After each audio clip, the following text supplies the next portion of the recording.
All right, full self-driving episode 2. Let's push the button. We have our destination set. Great thing about this newest full self-driving, it will park and unpark itself, as you've just seen. So our destination's all set. We're gonna leave a little Amish store, get out on the 209 here. It sees a car coming, so we're just gonna wait. I would have just floored it and go 1,000 miles an hour in this thing. All right, here we go. Out on 209. As you can see, I'm not controlling or touching anything, and we're driving down Rainbow Road.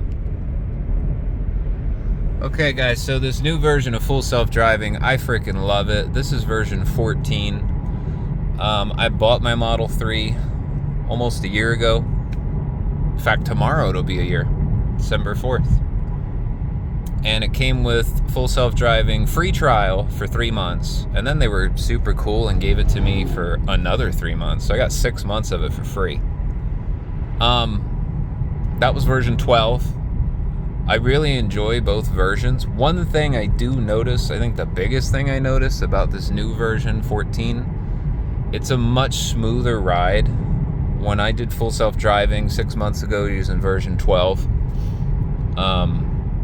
at that time it couldn't unpark itself, so you had to do some of the work. With version 14, I mean, you don't got to do anything. Literally get in your car and sit down and shut the door, and it does the rest.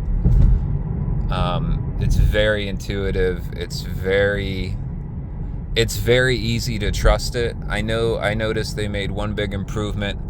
I don't feel like I'm in a carnival ride anymore. You know, sometimes with version 12, I'd get in the car, engage full self-driving, and boom, we would take off like a rocket.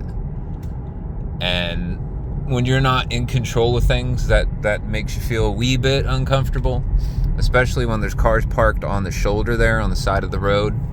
Version 12 would get you very close to those parked cars, a lot closer than me and you would drive if we were in control. That doesn't seem to be an issue anymore. It stays nice and centered in the lane. Keep in mind, those were my only 2 complaints about it. But we're nice and centered in the lane. I feel like I could just go to sleep right now. Honestly, I trust this software way more than I would trust any human being, especially the people who drive in this fucking area. And I think we all know who the biggest offenders are without me having to go into the vehicle type. Anyway, guys, welcome to the world of Elon. Loving this car still. Tomorrow's my year anniversary. And I'm on track to be saving somewhere around, I haven't calculated exactly yet, but it's somewhere near $2,000 savings, not having to buy stupid gas and stupid oil changes. And that's just for 1 year. And that's coming from a guy that doesn't even really drive a lot, you know, so most of you people would probably even save more than that. But yeah, $2,000 a year, I'll take it. And other than that, you know how many problems I've had? 0.0. Because this car is made by a genius with autism. You can't beat that. I love it. I have no want or need to ever drive a gas-powered car again, nor will I. This is the way to go. For those of you thinking about it, stop thinking and go out and buy it. And never look back. You won't regret it. I've had this thing on 1,500-mile road trips, driving in the snow, the cold, the heat, you name it. Incredible performance, very comfortable.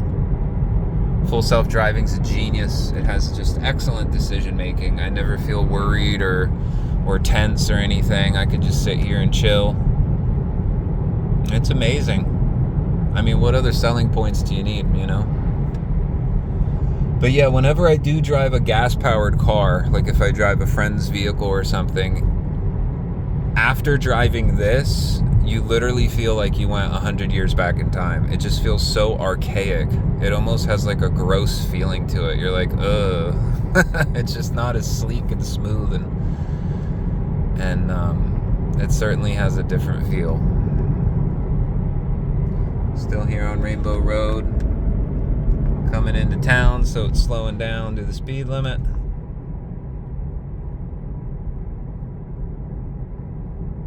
We had our first big snow of the year. We got about a good 5 inches yesterday morning. But the roads are nice and clear, no ice or anything yet.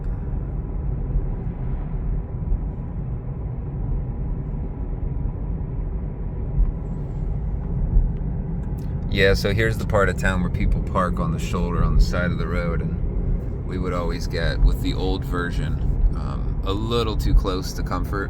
But as you can see, you know, like this is how I would drive down the street, this kind of distance from the cars on the shoulder. So I'm happy they made that improvement. I don't have to feel tense or freaked out when we get on a road like this. Up here's the stoplight, so we're gonna need to make a right. It's already engaged the turn signal.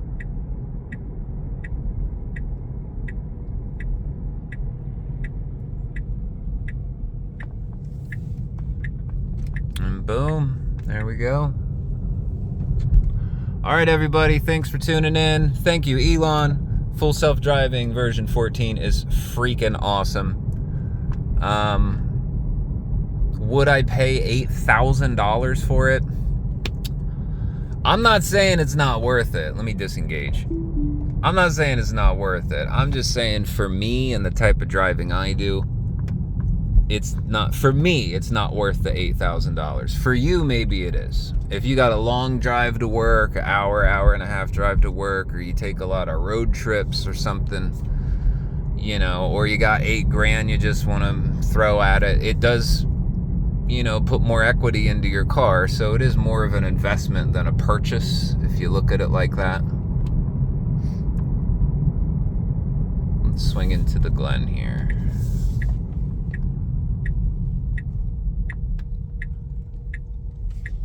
I think for the amount of driving I do, maybe a full self-driving was like $3,000, maybe $4,000. I'd heavily consider it. It is great to have. It's fun. Like, you're not gonna hate having it. $8,000, no, it's a little up there though. Depends on you, depends on the kind of driving you do, the miles you put on. I don't put a lot of miles on my car because I work from home. Maybe if that was different, I'd go ahead and get it. But version 14 kicks ass. Beautiful, well done, makes perfect decisions. Feel totally safe. Like I said, I could just go to sleep and not even care because I know the car's doing the right thing. All right, everybody, thanks for tuning in. Cheers.